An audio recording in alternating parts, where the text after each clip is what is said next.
الرحمن الرحيم السلام عليكم ورحمة الله وبركاته كلان كلو حيسا بدن كسو دوادا برنامج كيني تحنا عافيمادك ومربا موضوع عافيماد أن تضباد والبا كسو قادنا تضباد كنا وحان كسو قادن دونا موضوع عاد مهمة أو أن كفاقيد دونا تضبادي دا سوس عدنا وسيس عندنا قيبت أقوه ريسنا أن تضباد كان سو قادن دونا موضوع سوا علادها الشخصية دا كسو دوادا برنامجك sida aan hore idinku sheegay barnaamijka toddobaadkan wuxuu ku saabsan yahay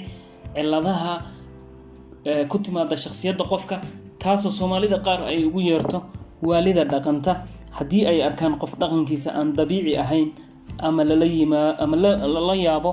laakiin bulshada ku dhexnoo Soomaalida waxay ugu yeeraan waalida dhaqanta balse waxaan sharaxi doonaa waxa ay tahay shakhsiyadda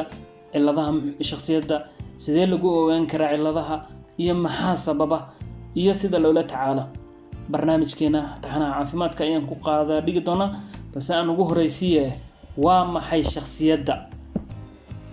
shakhsiyadda qofka waxay ka tarjumaysaa dabcigiisa dhaqankiisa aragtidiisa ku aadan hareerihiisa dabciyada dadka kale fakarkooda iyo dareenkooda intaas oo la isku daray ayaa qofka shakhsiyadiisa tilmaanta qofka shakhsiyadiisa dabiici tahay wuxuu sameyn karaa xiriir wanaagsan mid qoyskiisa mid asxaabtiisa iyo mid dadka ay isla shaqeeyaan waa maxay ciladaha shakhsiyadda dadka ciladahan qaba waxay dib ku qabaan sida xiriir ay ula sameyn lahaayeen dadka kale waa dad badanaa aan dabcigooda iyo dhaqankooda dabcin karin isbedelada noloshana aan la qabsan karin inkastoo ay aaminsan yihiin inay caafimaad qabaan oo ay dabiici yihiin laakiin dadka aqoonta u leh caafimaadka ama waxgaradka way fahmi karaan aragtida qofka noocan ah uu ka qabo dunida way xadidan tahay waana ku dib inuu ka qayb qaato dhaqaaqyada dadka kale sidee lagu ogaan karaa ciladaha shakhsiyadda badanaa waxaa ciladahan aad loo fahmaa xilliga qaangaarka iyo sanadaha ka dambeeya wayna yaraataa markuu qofku da noqdo iyadoo taas la xiriirinayo in khibradda nolosha ay u sahasho qofkaas in dhaqankiisu bedelo oo uu noqdo qof dabacsan oo fikrada kale qaadan kara ama xiriir sameyn kara markii la rabo in la fahmo ciladaha shakhsiyadda waa in dhowr waxyaabood la isku fiiriyaa waxaana jira qaab loo garto haddii qofku buuxiyo heer la dhihi karo wuu qabaa ciladaha shakhsiyadda cilad shakhsiyadeed waxaana arintaas go'aan ka gaari kara dhakhtarada ku takhasusay cilmiga psychology-ga ama psychiatric ama dhakhtar aqoon iyo khibrad u leh ciladahan maxaa keena ciladahan shakhsiyadda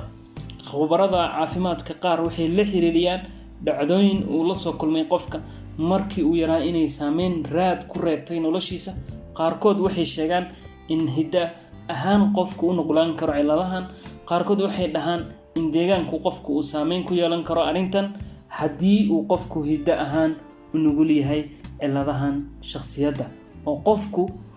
waxa la yiraahdaa shanta qof ee ku hareeraysan ayuu yahay haday xun yihiin wuu xun yahay haday fiican yihiin wuu xun yahay inta badan marka halkaas ay tarjumaad uga noqonaysaa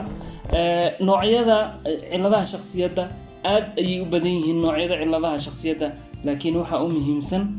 dhowr kuwaasoo la isugu geeyay 3 qaybood oo waaweyn clusters tiiba ay ka sii farcamayaan qaybo kale barnaamijkeena soo socda ayaan ku soo bandhigi doonaa qaybahaas oo si tafaasiil ah uga warbixin doono qayb marba aan ka warrami doono barnaamijkeena toddobaadkana maanta halkaas ayuu ku eg yahay barnaamijkan waxaa soo diyaariyay Somali Talk waxaana idin la socodsiinayay anigoo Dr. Dayib kulan kale oo xiiso badan